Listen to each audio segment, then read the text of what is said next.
Hi, welcome to another video digest. I'm May, and in this video series, I break down Supreme Court cases into relatable stories. Today's story involves adoption and a fight for identity, a child's name. This is in the matter of the adoption of Stephanie Nathy Astorga Garcia, a case decided on March 31, 2005. Stephanie was an illegitimate child born to Gemma Garcia and Honorato Catindi. Since birth, she had been using her mother's surname Garcia. Later on, her biological father Honorato decided to formally adopt her.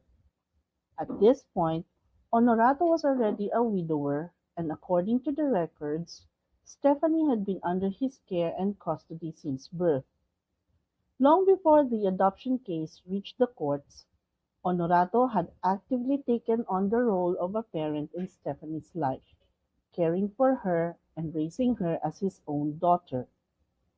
In filing the petition for adoption, Honorato prayed that Stephanie's full name be changed to Stephanie Nathy Garcia Catindig, where Garcia, her biological mother's name, would become her middle name, and Catindig, her father's surname, would become her surname after adoption. The trial court approved the petition, but removed the middle name Garcia.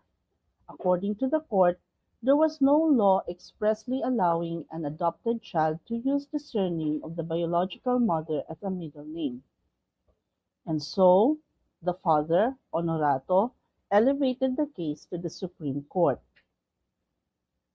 The issue before the High Court was this: can a legitimate child, who is adopted by her biological father, continue using her mother's surname as her middle name? The Supreme Court said, yes, Stephanie may continue to use Garcia as her middle name. The court explained that while the law requires an adopted child to use the adopter's surname, no law prohibits an adopted child from also using the biological mother's surname as a middle name. Philippine law governs surnames but is silent on middle names.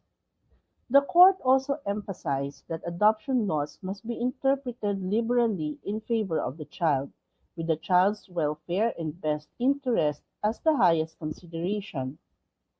Because Stephanie became Honorato's legitimate child through adoption, allowing her to carry both paternal and maternal identity in her name was consistent with Filipino naming tradition, where a child's middle name is usually the mother's surname.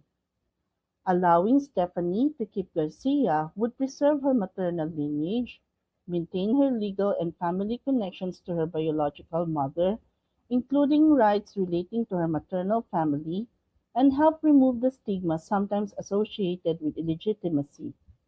So in the end, the Supreme Court allowed her to use the name Stephanie Nathy Garcia Catindig. This story reminds us of a valuable persons and family relations lesson. Adoption is not merely a legal process. It is also about protecting a child's identity, dignity, and family relationships. And when the law is silent, courts are guided by the child's best interests. That wraps up our final case digest in this series. I hope that you picked up a thing or two from watching. Thank you and God bless.